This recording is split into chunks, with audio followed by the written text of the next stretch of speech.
Hey guys, how you doing? Welcome back to the David Mathas podcast. I'm your host, David Mathas, and I have a really special guest today, my friend Nicole Ferrier. How you doing, Nicole? I'm doing good. Thank you for having me on today. Oh, it's my pleasure. It's my pleasure. We're going to be talking about prep, and you're kind of in the midst of it right now, and so we're going to be going over all that. But for those of you guys that don't know Nicole is an online physique coach. You have a bachelor's in exercise science, correct? Mm-hmm. Yep. Yeah. She is an NPC Bikini competitor, and maybe another category this year we might get into. We'll see. Potentially. But Nicole runs a very, very successful online coaching business, just Nicole Ferrier Fitness, right? Yes. Yep. Yep. So I'm going to put all her stuff in the description box below. But she is a fellow Midwesterner, just like I am. She's from Ohio, though. I'm from Indiana. But she's just really, really knowledgeable. She's a great friend. And I think that she's going to bring a lot of value to you guys in this podcast. So thanks for coming on, Nicole. Well, that was like the nicest intro I've ever had. All You're right. like hyping me up. So thank you. I appreciate it. And I'm excited to, talk about all things prep and whatever else comes up today. Yeah. So let's talk about this.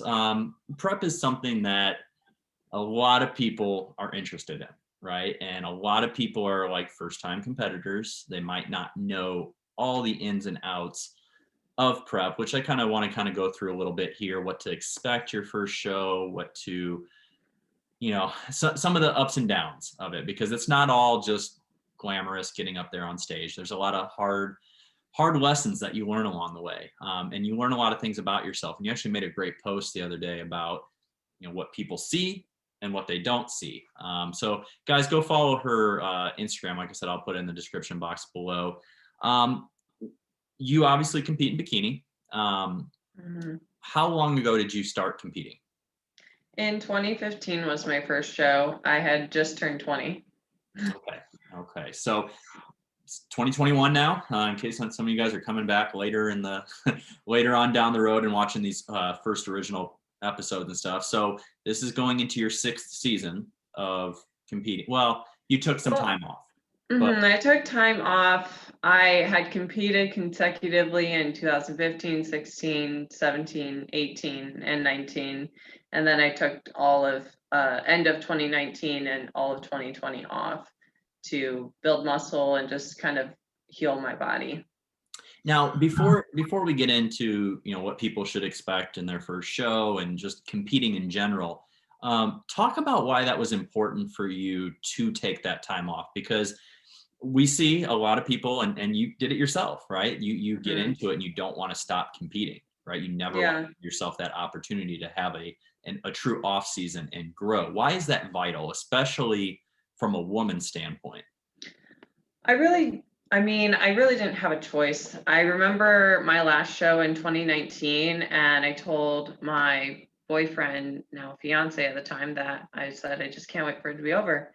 I don't even want to compete today. That's what I said. I wasn't happy with the physique I brought. I didn't feel like I improved, and to be dieting I was dieting probably for around 8 months at that time and had not improved yet on my physique from 2018. I kind of felt like I failed in a way, but I had a lot of health issues come up along the way. My digestion was horrible. I wasn't digesting food properly. My hair was really thin and kind of falling out. Cycles were irregular. Dealing with weird bouts of bloating and inflammation. It almost was like there was a blur effect all through my body. I was lean. I was technically my stage weight that I had always been, but it looked like the definition wasn't there. Yeah, so just 2 different physiques, right? Yeah, and it's interesting now when I look back, I can just see how inflamed and run down my body looks, but I felt like I could work through that. And I think the breaking point for me was when I logistically had to look at what I was doing, and I couldn't do anything more. I did my job as an athlete. I did everything that I could do, and I had to do the one thing I hadn't done, and that was purposely gain weight and take a long time away. Plus, I was starting to lose a little bit of my passion. I think I burnt myself out, And I knew that wasn't right because I knew I loved bodybuilding and I loved competing. And I didn't want to like end the sport by any means on like a bad note. I just knew that I needed to kind of remove myself so I could work on myself. That's huge. I think that's a excellent point to bring up, that, it's called bodybuilding, right? If you're not taking time off to actually build, 3 or 4 months of an off season is not an off season. You can't, especially if you are someone who is a natural athlete, and especially if you're someone who's a woman, to be honest. I mean, like, it's harder to grow muscle in some Mhm. instances for women than it is for men. Men, you need more than 3 or 4 months off too. But from a health standpoint, if you guys didn't listen to the episode I talked with Sarah Bishop about, we went over women's health and the importance of taking time and not being super lean all the time. I mean, I know it looks good. I know you love the way it looks, but I mean, I'm sure Nicole can tell you training sucked. She lost her passion for it. She had all these other physiological things that started happening and stuff. So going into the off season in end of 2019, all of 2020, right? Your mindset. You've just come off of 4 years of just straight competing. How hard was it for you to mentally get into that, you know, this is going to be my life for the next year or so. I'm not going to be ripped. I'm going to be Yeah. eating more than I'm probably comfortable with. Like, because a lot of people that are listening to this, I'm sure females are like, I'm scared of that first off season after I compete. So what's some advice from you? That's when I really tried to take off the athlete hat and tried to focus on coach Mhm. because I had developed my business. Started full time in 2018. I mean, I started young, like I was developing it in college, but I was full time in 2018. And now in 2019, I felt like, okay, now that you're going to have all this extra energy, you're going to put your coach's hat on and create awesome content. You're going to spend extra time and energy educating because you have the extra time to do that. When you're doing, 2 hours of cardio a day and have low calories and you need a nap throughout the day, like you're not going to be able to give as much quality. Heck, even recording a podcast when you're doing all that is incredibly hard. So I had to kind of take that step away. And I also needed to like break up with any idea of like limiting myself weight wise, because I had done that before where if I reached a certain weight, I was like, okay, like mini cut, like we can't do this, we can't weigh that. And this time I saw numbers on the scale I never thought I would see, but I also knew that it was going to pay off, if that makes Absolutely. sense. Oh, absolutely. And I'm really excited to see what your physique looks like now when you step on stage compared to the last time.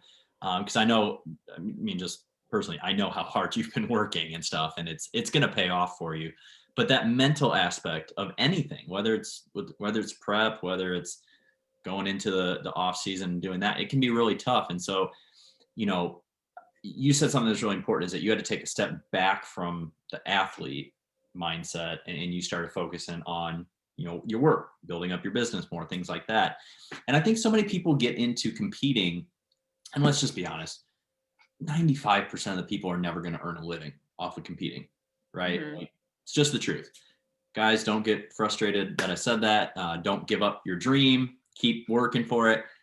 But it's the truth. Even if you do get your pro card, right? Like, plenty of pros will tell you you're not going to make a living off of it. Maybe you get some Yeah. endorsements every now and then, but the point being is that you have to have something outside of competing to keep you centered. For Nicole, it was her business, and the last year and a half or so, and I think it's pretty much taken off quite a bit too. So that's been a great Yeah. aspect for you. But when you don't have something to center your focus on outside of competing, it can be very easy to get bogged down into this lifestyle. And that's where we see a lot of obsession come Yeah. about, a lot of unhealthy habits, things like that. So going back to the very beginning, right? When you decided, I want to give this competing thing a try, right? What did you know about it? Was it a world that you were a part of already, or were you going in like blind? I knew nothing. I mean, I did have a gymnastics coach at the time who was a fitness pro. Like she competed in the Arnold, the Olympia. And I remember seeing her super lean, shredded, older too, like in her late 40s at the time. And I kept thinking, like, how the heck does she look like that? And she always encouraged me. I was young at the time, I was like only 12, and she's like, you need to eat more, you need to eat more, you need to lift weights. And I thought she was crazy because, you know, I had always been taught to not do that. But then later down the road, I think with studying exercise science and seeing more people lift weights, like it started to become more mainstream. I saw more people do it like on YouTube, like, and I would see these girls, I'm like, that looks fun, like they're doing that, like why can't I do that? And at that time too, I had been done with like competing in gymnastics, because technically in the sport of gymnastics, once you reach 18, you're basically super old and nobody wants you. It's really sad. Wow. And I needed something to focus on for an outlet, because I'm going from training, you know, 12 hours, 20 hours, sometimes at tops for a sport. And now that was taken away from me. So now what can I focus in on? And it just turned to bodybuilding. And I taught myself how to lift. I didn't have a personal trainer. I remember hurting myself deadlifting for the first time because I thought that the quarters were small and that would be too light for me. I was wrong. But because I had such good mind muscle connection, I had good form from the gymnastics, learning these movements, it caught on pretty quickly. And it became very addictive. So yeah, I mean, that's kind of where I learned.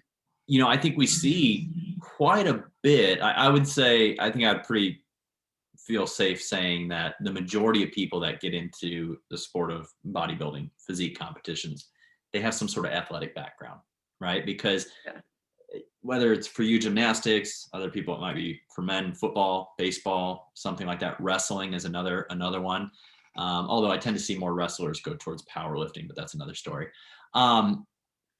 The point being is that, you know, that competitive edge never leaves you, right? You need that outlet. And I find that so many people, especially if they were athletes before, they're used to the discipline, right? They're used to the rigidity, the scheduling, the structure, all that stuff. And it's just a seamless transition into physique sports, right? Doesn't matter if you're a man or a woman.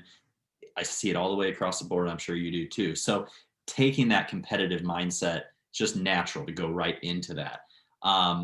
So if any of you guys are out there listening and maybe you're someone that was like Nicole or like me way long time ago, don't want to get into that, but your athletic career is over and you're like, what am I going to do? Physique sports is a great avenue. All right. But there can be some downfalls, right? There's obviously the obsession over how you look, right? Your eating and all that stuff.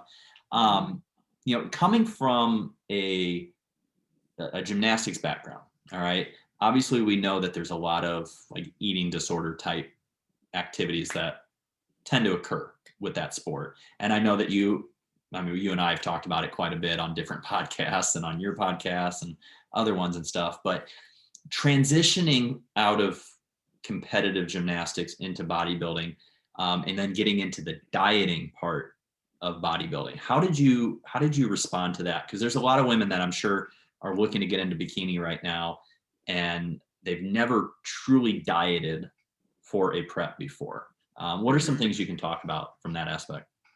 I mean, when I started, I definitely wasn't eating the right macros for me. I came off of like a vegetarian lifestyle. I would eat fish on occasion. That kind of came out of my eating disorder, just cutting out meat. Yeah. But eventually, I mean, I started incorporating chicken again and even red meat here and there. So I started incorporating more protein sources. I got really into like Lane Norton at the time. He was one of the few people posting like YouTube videos that were like educational, and a podcast as well. And I like started listening to podcasts years ago. Like now I feel like they're really trendy, but I started listening to. Hence why I started mine. Right, you just needed to hop on the trends. Honestly, no, it's just really time consuming. But with the whole eating thing, I didn't realize how much I needed to eat. And that took time to do. And I didn't really know what I was doing. I mean, even in 2016, I didn't really know what I was doing. And then I did hire one coach that helped me. He was like my first like macro based coach. Okay. And he got me super shredded, super peeled. And I learned a lot through that experience. And I've been with a few coaches too. Like, I think a lot of girls are nervous to leave their coach, or they think that there's going to be like bad blood. But, you know, I would be with a coach, and then when I felt like I wasn't really learning anything, or, you know, that's kind of why I would hire a coach as like a mentor. When I wasn't learning anything, I would just move on. Or if I felt like what I wanted as an athlete conflicted with what they wanted for me, then I would move on. And, you know, I've learned a lot with each and every coach, and that's helped me become a better coach. And I think that's what really helped me the most, is like, if I never hired anyone to help me with my preps, then I would have probably quit. Yeah, and I mean, obviously, Nicole and I are both coaches, right? So we've worked with a lot of clients. A lot of clients come, and a lot of clients go, right? It's the nature of it. So I like what you said, though, that everybody that you worked with, you took something from, right? Maybe it's something that you don't want to do, or it's something that's going to help you, right? There's a learning opportunity for every interaction that you have with any sort of person in any sort of circumstance. But I think that is smart, especially when you start off, because you need to see different approaches and then compile what works for you, right? Um, so you talked about, obviously starting to get into macros and eating for performance. That's one area where I think a lot of people jump ship, is that they're eating for physique and they're not eating for performance. Now, what I like to tell people is that when you start eating for performance, the physique will follow, right? Because you got to be healthy on the inside and stuff. So coming from like the vegetarian, vegan type diet that you were on before, to now incorporating red meat and all that stuff, did it kind of mess with you at first, like mentally, or maybe even digestion? Yeah, I mean, it was scary. I would only do it like 1 or 2 times a week, because I still couldn't really figure out how to prepare meat to where I liked it. Yeah. I remember this brief moment where like I would only want chicken unless it was like, I wouldn't want it unless it was from like Chick-fil-A and grilled, because how they cooked their chicken was awesome. But whenever I cooked it at home, it would like gross me out. So that was like a hard transition for me. And also just like learning what were protein foods outside of meat. So like egg whites and yogurt, and not just eating the small little, 5-6 ounce cup of yogurt, but like eating 8 ounces, eating a large amount of egg whites. Cause I think that women stick to the smaller portion sizes, and they don't realize that like you don't have to just live off of what the label's telling you to do. Like, you can expand upon that. Right. Like one serving size is like 4 ounces. Oh, I can't have any more than that. No, you can, and you probably should. You probably should. Okay. So how much into your new endeavor of physique, getting interested in competing in physique, did you decide to do your first show? Like, how long had you been training before you decide to do your first show? Not long enough. I mean, literally like That's what I wanted to hear. Okay, I'm glad you said that, but go ahead. We'll get into like that. 6 months. Okay. And I stepped on stage. It's funny because I was like 125, 27 pounds and just skinny. I didn't have a lot of muscle on me. I Yeah. look back at like stage shots and I'm like, the posing's a mess, the hair, makeup, all that's a mess. And I just didn't have muscle. I mean, I was also young. I had just turned 20, like I was 19 and then turned 20 2 weeks after the show. Like, I'm still a kid, basically. So like, I was never in the genetic lottery. I have very long extremities. I am a leaner build, and I've never been someone that just packed on muscle easy. And 6 months was not long enough. No, and thank you for saying that, because there's a lot of people. Now, I think I don't want to sound controversial by saying this, and tell me if you disagree, honestly, but I think it's maybe a little bit easier for women that have not had much training to go into bikini than it probably is for anybody to go into any other division. Would you kind of I agree with mean, that. yeah, you could flip flop that with the men's division. If you're going to compete as a men's bodybuilder, you're going to compete as a physique guy first. You're not just going to go Yeah, into bodybuilding. that's a really good point. That's a really good point. I mean, I do know a lot of people that are like, I'm not competing until I'm ready for, the open bodybuilding or classic or something. But I think for women, I think it's really important that they hear you say that you didn't train long enough for your first one.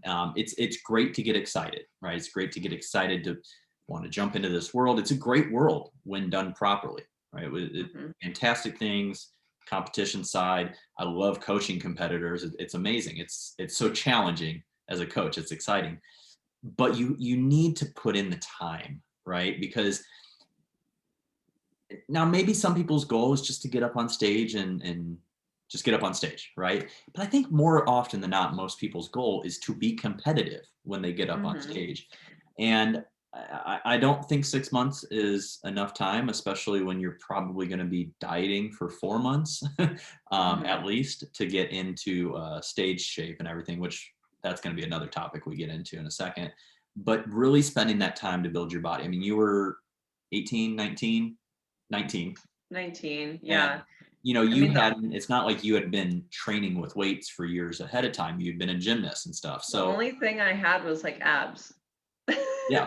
That's about it. I mean, that's a hallmark staple of a gymnast right there. But you learned a lot from jumping in it real quick, right? And it's kind of one of those same situations when you go from different coaches, you learn a lot of different things. So having women listening to this podcast and hearing you say, I didn't give it enough time, hopefully kind of raises some flags to people like, okay, maybe I shouldn't try to prep for this show in 4 months when I just started, right? Maybe I should give it some more Mhm. time, and don't be afraid to take the time. I've always said, bodybuilding and just lifting weights in general has been one of the greatest life lessons. You learn so much about yourself. You learn so much about health, your body. You focus on the right things: rest, hydration, sleep, keeping stress levels down, applying proper stimulus. You learn a lot of things by not rushing into it. And I guess that could be probably said for a lot of things. But um, so when you made the decision, I'm going to prep for the show, I'm going to do it. Um, what about posing? Because I'm sure the whole posing aspect was just completely foreign to you at that point. Um, there's a lot of people that forget that you can have the greatest physique, right? But if you can't present it, you're gonna have a hard time placing the way you should probably place. So take us through good resources for posing for bikini and how you kind of got into that. So what helped me with my posing is I worked with Kenny Wallach Mm. first, and that was end of no, beginning of 2016. I worked with him, I Yeah, think. you went right to the big boy, right off the bat.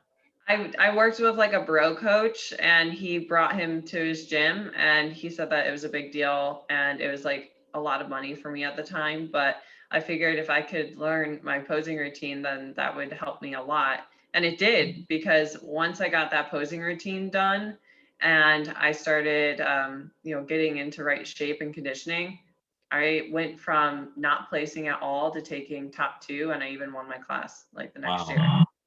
For those guys who don't know Kenny, Kenny's a renowned posing coach. Yeah, he's Pretty a much has worked goof. with about every top person in the industry and stuff. So, what are some things that new competitors, or even maybe some people that have a few shows under their belt, that just don't have the posing aspect of it down? What are some things that you would say are really important for bikini competitors to focus on? So work with opposing coach is important. Practicing in front of a mirror, but then practicing without a mirror. Mm. Practicing from multiple angles. So like walking in from stage left, walking in from stage right. Um, Even practicing next to people, because the stage can get crowded, and there's been times where I've had to turn and there's a girl this close to me and I'm about to bump into her, so you have to kind of narrow up your posing so you don't knock someone over. Yeah. um, Practicing on different surfaces: hard floor, carpet, slippery floors, because I've competed at the Arnold, it's a carpet floor. I've competed at other shows where it's very slippery, Right. and other ones where it's rigid. So if you're not careful with your heels, you're going to lose your balance. So you kind of have to be indestructible with the posing. And then just having people watch you. Like, you have to understand there's going to be an audience of people. So if you can't do it in front of 3 people, how are you going to do it in front of like 300 people? Great point. Great point.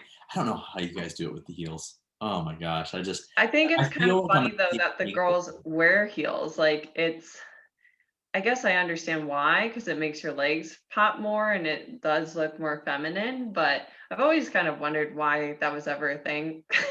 yeah, I mean, there's a few things that go on with shows that I wonder how they became a thing. But okay, so let's stick with posing for a minute. Confidence. You kind of alluded to it without really saying it and everything, but there's going to be people watching you. Could be 20 or 30 people in the crowd. Could be something at the Arnold's where there's hundreds, maybe even thousands of people in the crowd. Probably not for your first show. You're probably not going to have thousands of people. If you do, then more It power. might feel like it. It's exactly. It probably will. So that confidence. I mean, I'm sure that your second, third, fourth show and stuff, it helped gain you more confidence. Someone that's watching this or listening to this right now, what are some tips as far as gaining that confidence? Is it just the repetition? Is it a Mhm. mindset change that you have to have? Like, what helped you with your confidence up on stage? So I was actually never not confident on stage. I know that sounds kind of cocky, but You're so because I good. looked at it like a gymnastics thing. Like, I've done back handsprings on balance beams before in a leotard. Like, I can do this. Like, it's not life or death. I'm not going to fall or get hurt like what I'm used to. So I use that comparison a lot for me. So like, I think thinking back on an event that you feel like you've overcome where there was a lot of fear, maybe that was a speech that you had, maybe that was like a sporting event, and trying to compare it to the stage and take that confidence over. Where if you think, well, I remember when I scored that 3-point shot and like there was like the clock was ticking, there's that pressure there and I still performed. Like, if you can think of that comparison to stage, it's really helpful. Yeah. I also block out any of the audience. Like, I am only paying attention to the judges, and those are really the only people that matter. So like, with my peripheral vision, I block out the girls and I block out anyone else other than the judges, because the judges are the only people that matter. Like, Sure. even the other girls on stage, like, they don't matter, because like, I can't do anything. It's not like football, I'm not tackling them, like, there's nothing I can do with them other than just like not bump into That them. would probably make shows a lot more interesting though if there was like full Roller derby. No. So some of my female competitors in the past, you know, I've given them this advice that um, number one, I actually tell them don't make eye contact with the judge. Look like right over their head, because Hmm. a lot of people when they make eye contact, it makes them nervous, right? And judges, they're Maybe gonna I have like it. stone face, right? You're like, do they like me? Do they not like me? So I tell them pick like a spot right over their head so it looks like you're looking at them, but you're not making the eye contact. And the other thing, and I think this is probably the most important, is remember, have fun. Like, Yeah. this is supposed to be fun, right? Don't get yourself all worked up to where it's not fun anymore. Of course, it's competitive, right? Competition does not have to be a scary term. It can be a fun thing still. And I think that really helps with confidence too and everything. Um, Yeah. One area I cannot talk on personally is the importance of hair and makeup and suit selection for women. I mean, I don't think a lot of competitors going into their first show for bikini really think or understand how important that is until they go through their first show. Hmm. So what are some tips or some advice you can give women going into their first show in terms of suit selection, hair and makeup, tanning? Yeah. Well, I'm affiliated with Angel Competition Bikini, so I have to give them a shout out because they do free suit consults. Okay. So like, if you email them, they will set up a free FaceTime call basically where they go over different fabrics they have, different colors they have, different connectors that they have. You talk about your vision, what you want, and they kind of figure out like what would be the best for you. You could also take any suit that you see on their Instagram and say, I want you guys to make me this, and they will do it. So they're awesome. Their customer service is great. I mean, even myself, like with measuring my suit, I made a mistake, even all these years later, I made a mistake. My top size was not correct. I shot them a DM on Instagram and they fixed it right away. So That's getting your measurements is super important. Expect that you're going to lose a little bit of weight, which is normal. They can always alter your bottoms a little bit. Don't choose your favorite color, even if it's yellow or pink. Like, don't choose it. Trust me, you'll probably regret it. I would say stick to jewel tones or stick to tones that complement your skin tone. I've seen a lot of women who are African American and they look awesome in white and yellow. I could not do that. That would look horrible on my blonde hair and even my tan, pale body. You can still tell that I'm a pale person. So like teals, greens, blues, red, stuff like that would be Yeah.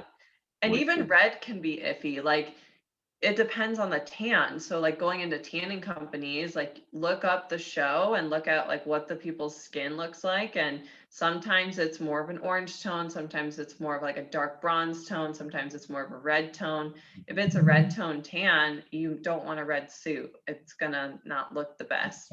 It's the bronzy tan, like that's basically a good color for like any suit color. But I would say, get some fabric samples, look at girls that have a similar look to you. If you're a blonde, look at blonde competitors, look at who's placing well, and kind of stick with those colors.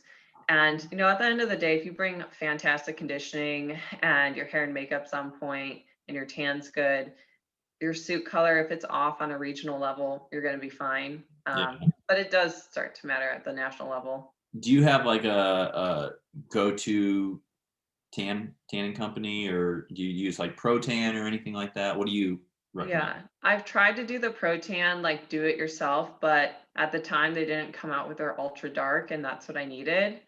That was the first time in my competitive career that I've been told that my tan was too light, and it made me so mad because I did it. Was this your last show?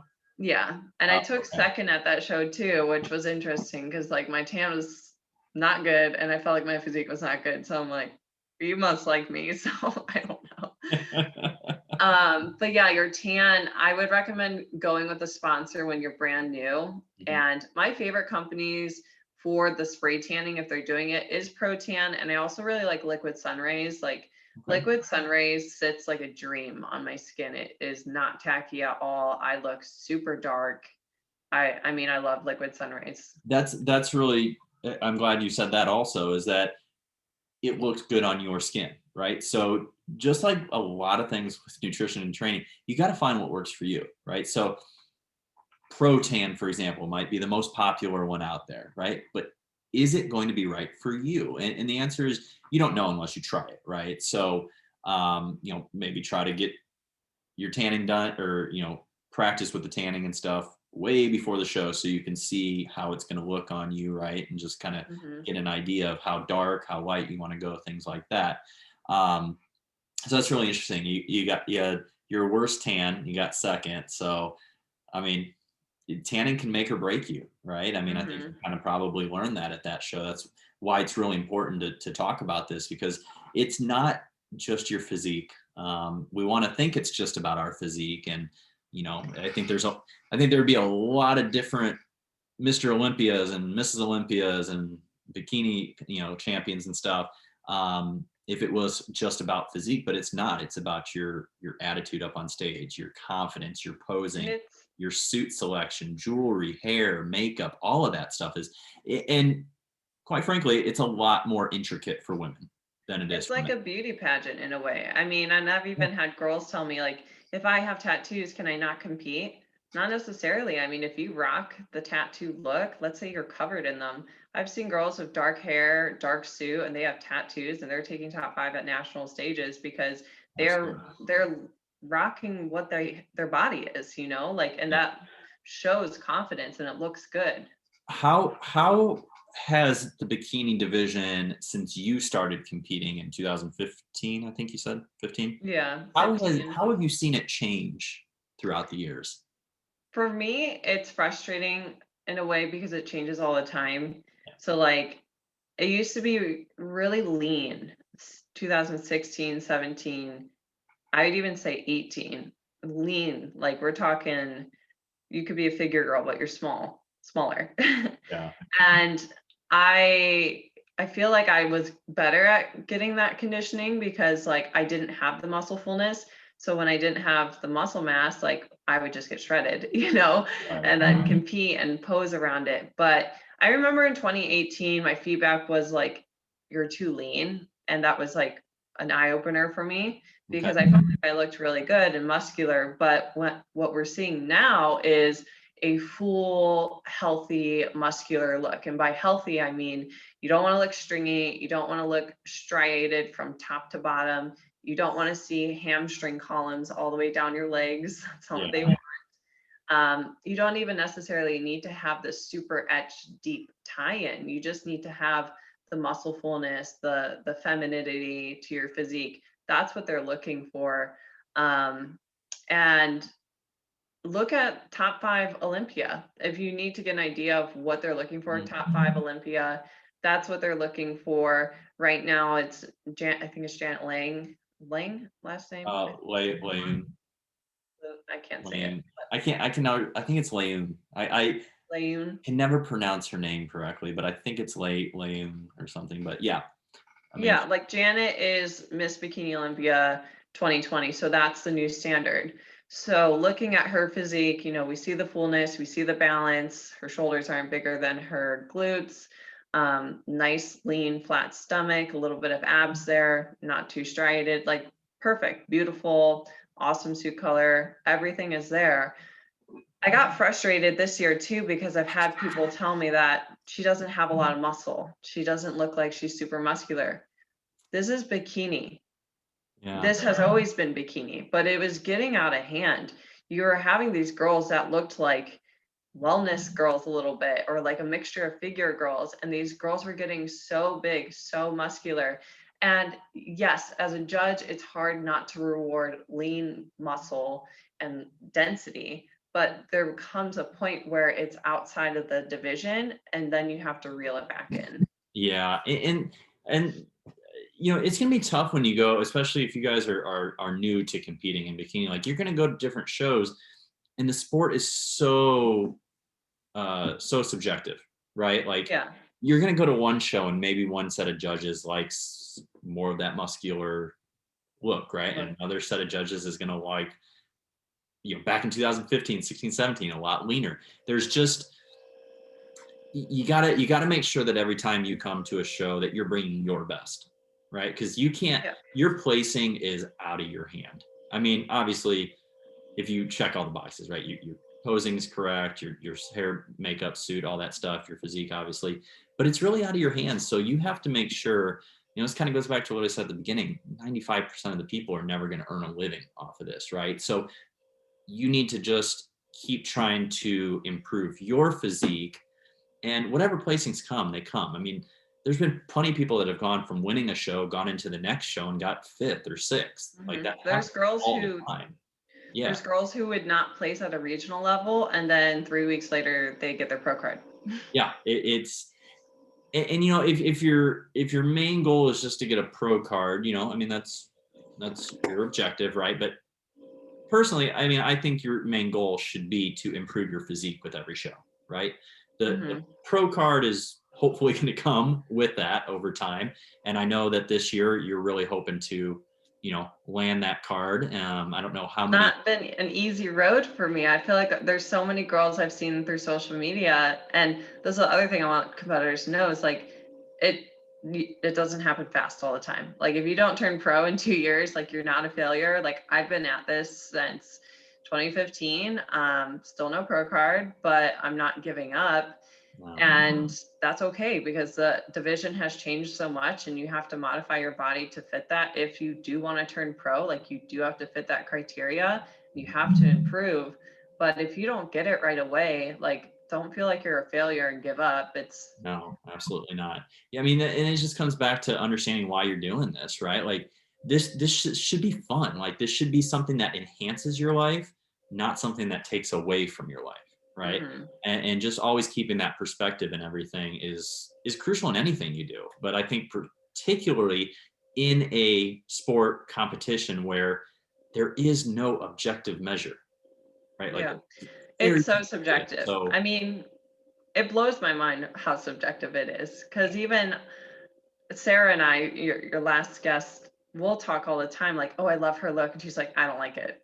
Like yeah, we do that all the time. And it's like, it's hard. I mean, you might get a judge one day who really likes brunettes. You might have a judge that really likes blondes. Like you can't control your, like, it's like deep rooted. You're not conscious of it. So I mean, it happens. the head judge might have had a bad relationship and a blonde broke his heart years ago, and he's going to hold it against you for that. No, I'm just joking. Um, oh crap, where was I going to go with this? Oh, I lost my train of thought for a second. Okay, so we've been talking a lot about bikini, and I think you've kind of given a lot of great advice there for people, especially starting off and everything.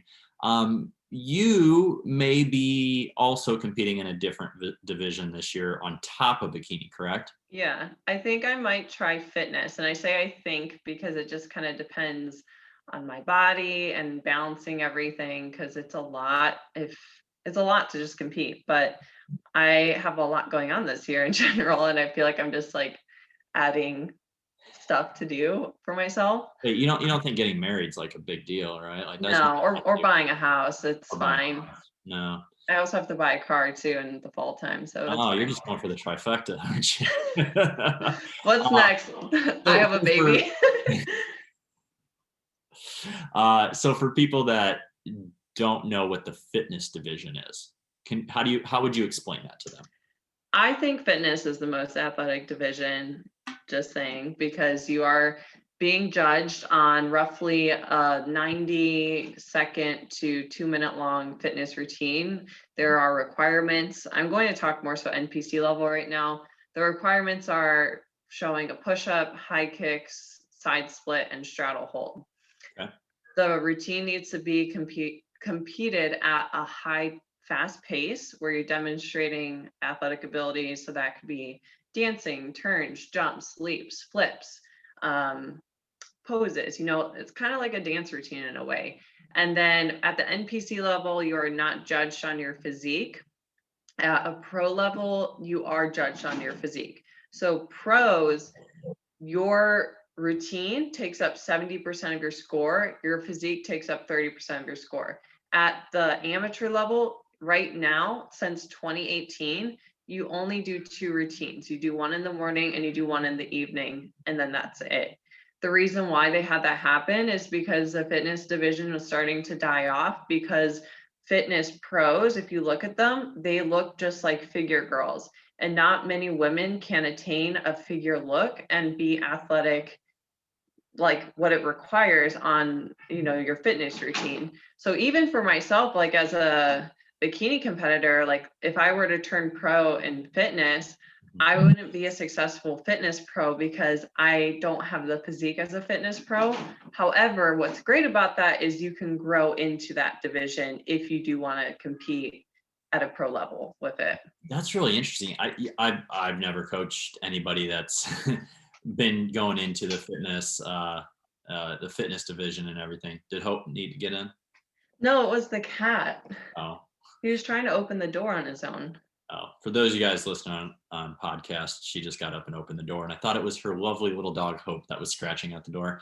Um, I've never really paid a whole lot of attention to the fitness division, except for just being intrigued from it from a entertainment standpoint, but I've never Yeah. coached anybody. So I did not know that at the amateur level, they did not really judge your physique on it. Like Yeah. that almost It's seems cool. kind of crazy to me that they don't.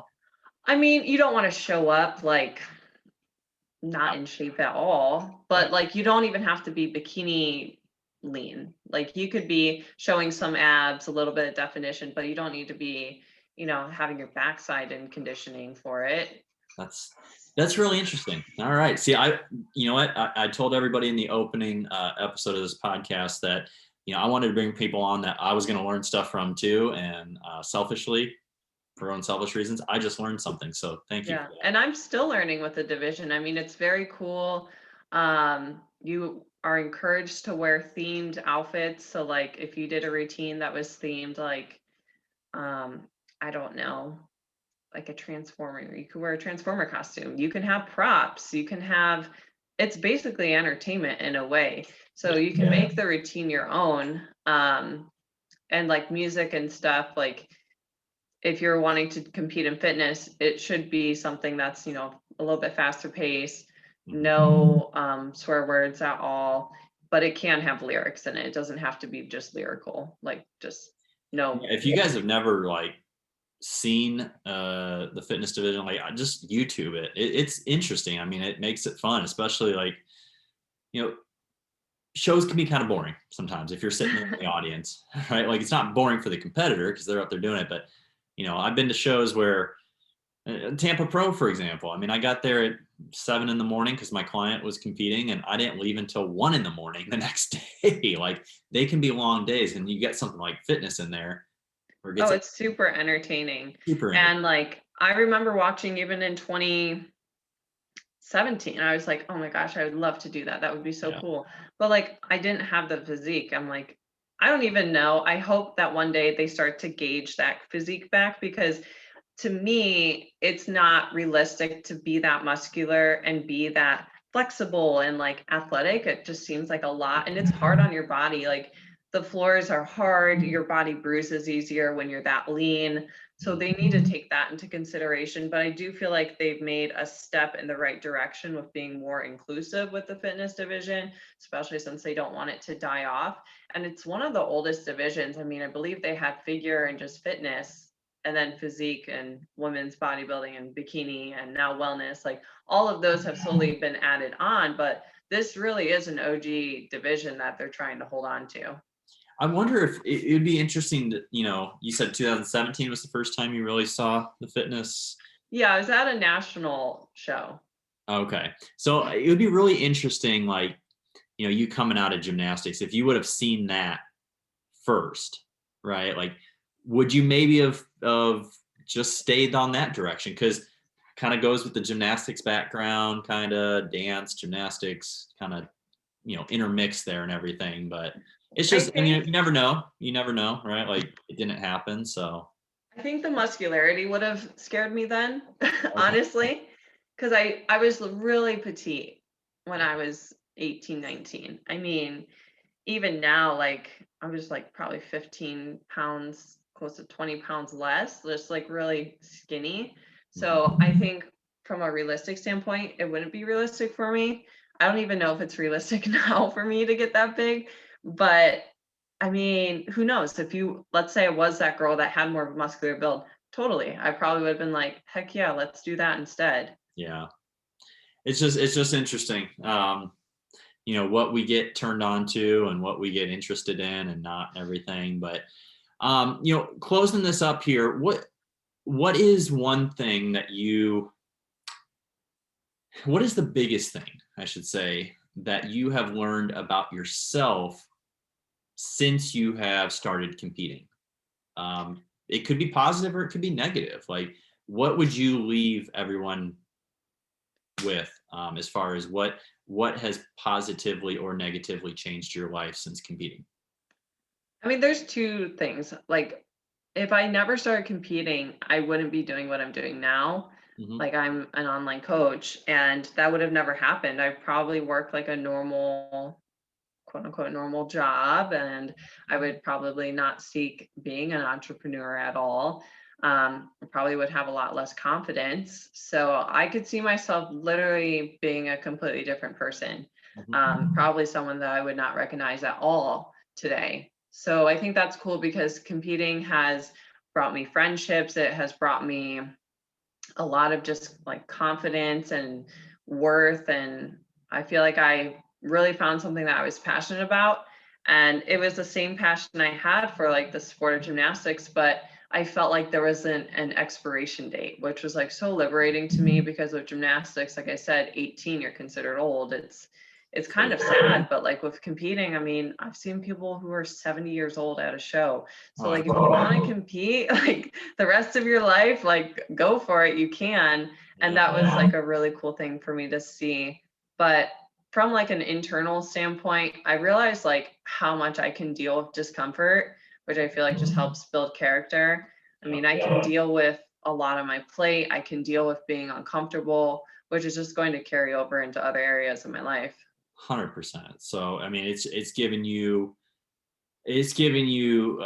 comfort, discipline, and drive. It sounds like that you might not have necessarily had to this extent. I mean, I know you. I know the type of person you are. You always will have drive, and you always have that. But now you're putting it towards something that you are truly passionate about. You're great at. Not just from the competing and the bodybuilding standpoint, but from the coaching aspect. And definitely somebody that if you guys are not following it, please do. I will link all her stuff. She has a podcast as well. I think you and I have done like 2 or 3 episodes on your A podcast handful for also. sure. So I'll link all that below. But I really appreciate your time and coming on here. It's a topic that I think a lot of people will get some benefit from hearing you talk about and everything. So where all can they find you? As we Yeah. here. So for Instagram, you can find me at Nicole Ferrier Fitness. That's my website as well, which is just NicoleFerrierFitness.com. I have a podcast called Beyond the Bikini Radio. So if you liked what we talked about with like competing, there's quite a few episodes that I've covered there. Those are like the main areas you can find me, and also YouTube, just Nicole Ferrier. I'm documenting this prep. Not super frequent, it's like once a month, but it's still kind of nice to get like a documentary style type of video. And you're also really into doing makeup tutorials, aren't you? I used to be. I mean, if you scroll back, you can see a bunch of makeup tutorials, but who knows, maybe in the future, I will just turn my YouTube into makeup videos again. There you go. There you go. Well, I really appreciate you coming on. This was great. We'll have you definitely on for another episode, maybe at the end of the year, and we can talk about your competition season and stuff and see how everything ended up. All right. Totally. Thank you. You're welcome, guys. You know the drill. Hit the subscribe button, like, share, do all that good stuff. It really helps me out. I appreciate it. And I will be back with another episode and another guest soon.